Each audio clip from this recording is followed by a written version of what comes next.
मैं अरुण कुमार पांडे। नमस्कार the news words. आज एक बिहार की ज्वलंत समस्या को चर्चा के लेकर आपके सामने हूँ।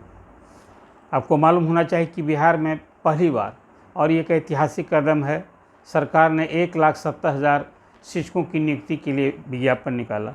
आज़ादी के बाद शायद कोई पहली बार एक विज्ञापन से 1,70,000 सरकारी नौकरी देने की कार्रवाई बिहार सरकार कर रही है। लेकिन इस कार्रवाई के बाद इसकी जितनी सराहना होनी चाहिए थी, इसका विरोध उससे अधिक शुरू हो गया।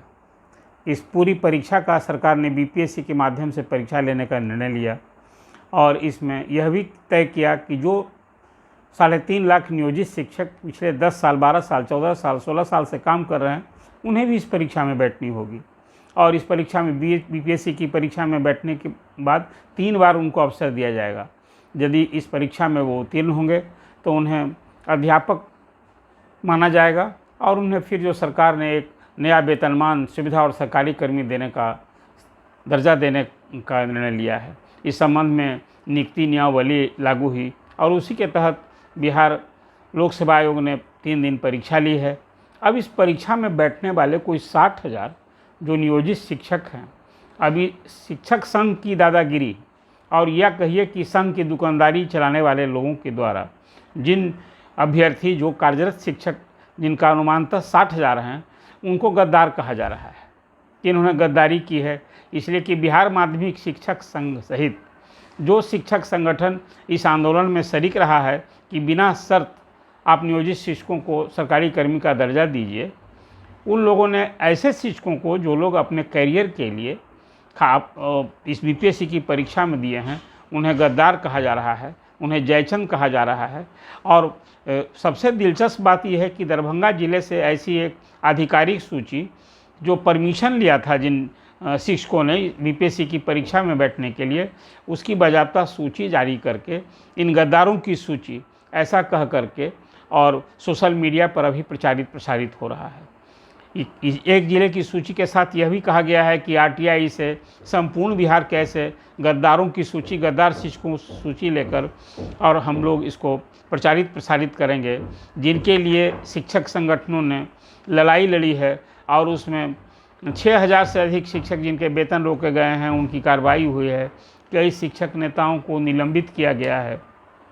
और अब ऐसे शिक्षक संगठनों ने जो अपने कैरियर के लिए जिन शिक्षकों ने बीपीएससी की परीक्षा दी है, उनको गद्दार कह के उनको अलग थलग करने की कोशिश हो रही है। मैं मानता हूँ यह कार्रवाई शिक्षक संगठनों के नेताओं द्वारा या जिन लोगों ने ऐसा करतूत किया है, सरकार को ऐसे लोगों से कठोरता से निपटना चाहिए।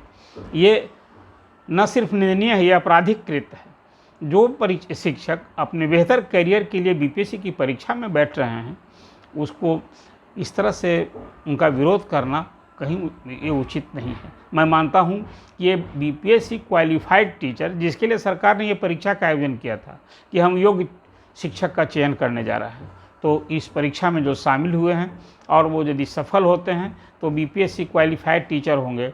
और अब ऐसे शिक्षकों को तो मुझे लगता है कि अभी जो जिस तरह का माहौल बनाने की कोशिश की गई है कि कल होकर के इनको स्कूल में योगदान करने में, काम करने में भी दिक्कत आ सकती है।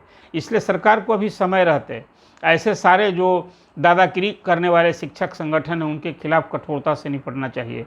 मैं अपर मुख्य सचिव के पाठक ने जो कि अभी स्कूल से कॉलेज तक शिक्षा में सुधार के लिए जो कदम उठाए हैं, हालांकि मैं मानता हूं कि कई फरमान न्यायोचित नहीं हैं और वो सब तुगलकी फरमान जैसा दिख रहा है, लेकिन ऐसे अभी इस आंदोलन के दौरान उन्हें शिक्षक संगठनों का भी हिसाब किताब लिया था। और ख़ास करके शिक्षक संगठनों के ऐसे नेता जो शिक्षक संगठनों से जुड़े हुए हैं, अब वो लोग बिना परमिशन से यहाँ विधानसभा का घेराव करने आए थे, उन लोगों की सूची मंगा कर कार्रवाई हुई है। लेकिन अब ये तो बिल्कुल सरकार के एक डिसीजन के खिलाफ खुली बगावत है कि जिन शिक्षकों ने परीक्षा में बैठने का काम किया अपने बेहतर करियर के लिए, उनको अलग थलग करने की कोशिश हो रही है। हालांकि अब ऐसे शिक्षक का मनोबल बढ़ा है। इसकी वामपंथी दल के नेताओं ने मुख्यमंत्री से जो वार्ता की है, उसमें एक सहमति बनी है कि सरकार जो शिक्षक संगठनों के आह्वान पर नियोजित शिक्षक बीपीएससी की परीक्षा में नहीं शामिल हुए हैं, ऐसे लोगों के लिए एक विभागीय परीक्षा ली जाएगी और उसके बाद उन्हें सरकारी कर्मी का दर्जा दिया जाएगा। लेकिन ये सब कुछ रिजल्ट के बाद होगा। अभी तो बीपीएससी परीक्षा में भी के लेने के बाद ही कई उलझन पड़े हैं। खासकर वो बीएड पास जो शिक्षक हैं या शिक्षक अभ्यर्थी हैं, जिन लोगों ने प्राइमरी टीचर के लिए बहाल लिया है, उनके भविष्य पर अभी तो ताला लग गया है सुप्रीम कोर्ट के फैसले पर। अभी बीपीएससी ने ऐलान किया है कि वो 2 चरणों में अभी जो क्लास 10 के लिए जिन शिक्षक अभ्यर्थियों ने फॉर्म भरा था या इंटर के लिए, उनका रिजल्ट पहले वो लोग करने जा रहे हैं। उसके सर्टिफिकेट की जांच के लिए भी बीपीओ की ओर से विज्ञापन जारी कर दिया गया है।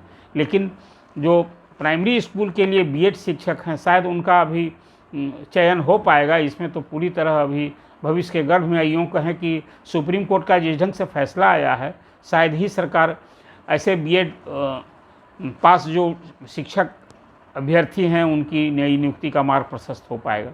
लेकिन अभी देखना होगा, सरकार ने विज्ञापन पहले निकाल कर परीक्षा ली है तो रिजल्ट करना लाजमी है, और जब रिजल्ट करेंगे तो फिर उन्हें नियुक्ति करना लाजमी होगा।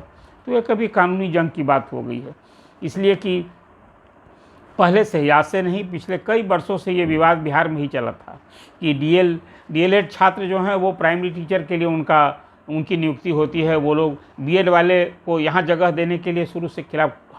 इस मामले में सुप्रीम कोर्ट में पहले से मामला था, लेकिन राजस्थान मामले में सुप्रीम कोर्ट का जो फैसला आया है पूरे देश में लागू हुआ है। इसीलिए अभी खासकर बीएड जो पास शिक्षक हैं उनका तो प्राइमरी स्कूल में भी तत्काल मुझे नहीं लगता है कि उनकी नियुक्ति हो पाएगी, वो कानूनी पेंच में फंस गया है। लेकिन सरकार ने जो परीक्षा ली है उसका रिजल्ट करें, और ख़ास करके जो नियोजित शिक्षक कार्यरत हैं अभी, और वो यदि बीपीएससी पास कर गए हैं, उनको जिस ढंग से गद्दार जयचंद कहकर एक अभियान छेड़ा गया है, इस ऐसे शिक्षक संगठनों की दादागिरी करने वाले लोगों के खिलाफ सरकार को कठोरता से पेश आनी चाहिए। और दरभंगा का जैसा मसला आपने बताया कि दरभंगा की सूची जिस ढंग से सोशल मीडिया पर चल रहा है, इसे देखकर मुझे हैरानी हुई है। ये सिर्फ सरकार के डिसीजन को या कानून को धत्ता बताने वाला काम है कि बीपीएससी सरकार कोई परीक्षा ले और शिक्षक संगठन की ओर से इस तरह का विरोध किया जाए कि जो इस परीक्षा में शामिल हों उनके खिलाफ एक अभियान छेड़ा जाए। इसे सख्ती से रोकना चाहिए, कानूनी कार्रवाई होनी चाहिए।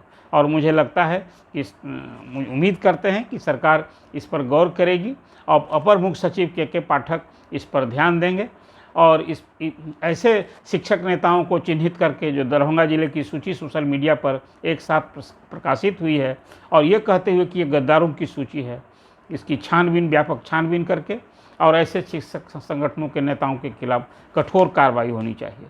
मुझे लगता है कि अभी शिक्षकों की समस्या को लेकर जो मैंने चर्चा की है, इस पर सरकार न सिर्फ गौर करेगी बल्कि आप भी इस पर गौर करें। और इसमें आपको लगता है कि आप सहमत नहीं हैं तब, और आपको लगता है कि जो मैंने मुद्दा उठाया है, जो बीपीएससी की परीक्षा देने वाले अपने करियर के लिए जिन शिक्षकों ने परीक्षा दी है, उसका कहीं ना कहीं समाज से भी संरक्षण मिलना चाहिए और सरकार से भी संरक्षण मिलना चाहिए। तो आप अपनी राय दें, ये हमें सहूलियत होगी।